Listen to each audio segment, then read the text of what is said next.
What is the reason that the United States, despite being the world's largest oil producer, cannot fully use its own oil? It's like a person who grows wheat on his own land but still has to stretch his hands out to others for bread.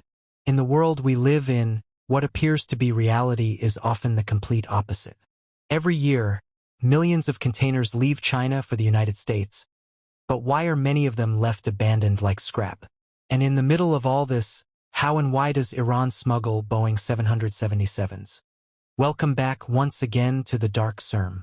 Did you know that at any given time, nearly 300,000 ships are sailing across the oceans? These include oil tankers, LPG and LNG carriers, tugboats, passenger ships, and most importantly, container ships that power the global economy. Around 90% of global trade moves through sea routes. Estimates suggest that at any given minute, between 6,000 to 8,000 container ships are traveling across the oceans. With the help of automatic identification systems, AIS, they can now be tracked in real time. If you visit websites like Marine Traffic or Vessel Finder, you'll see the oceans covered with tiny lights, each light representing a massive ship carrying goods worth millions of dollars. Most of these container vessels depart from China and travel to Europe and the United States. On average, each vessel carries about 5,000 containers. That means roughly 40 million containers are traveling across the seas at any given time. From the clothes we wear to the phones we use, everything once traveled inside these containers. On the surface, it seems simple. Goods arrive and empty containers go back. But reality is far more shocking. Global trade is deeply unbalanced. In 2023 alone, China had a trade surplus of more than $823 billion. That means China exported goods worth $3.38 trillion and imported goods worth $2.557 trillion. The problem begins when these containers reach the United States and Europe. While China has an $823 billion surplus, Europe collectively has only around $41 billion in comparison, dramatically lower.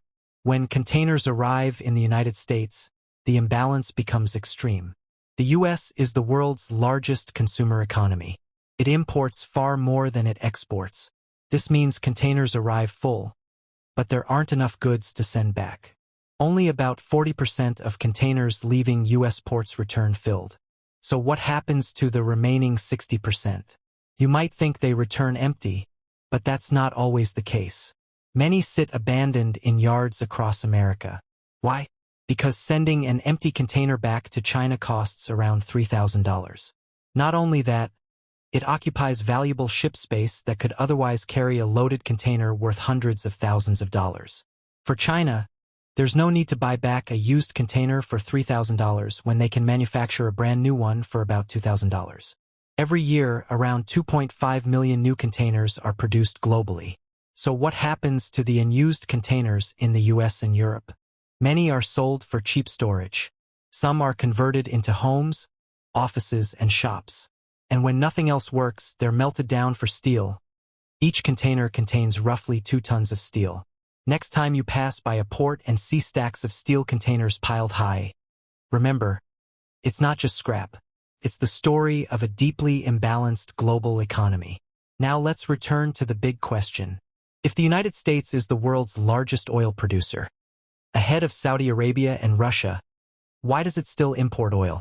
Surprisingly, the U.S. is not only the largest producer but also one of the largest oil importers. It sells its own oil and buys from others for domestic use. There are 3 major reasons behind this. First, the chemistry of oil. Not all oil is the same. The oil produced in the United States is mostly light crude oil. It has low viscosity and is easier to refine. However, many American refineries were originally designed to process heavy crude oil.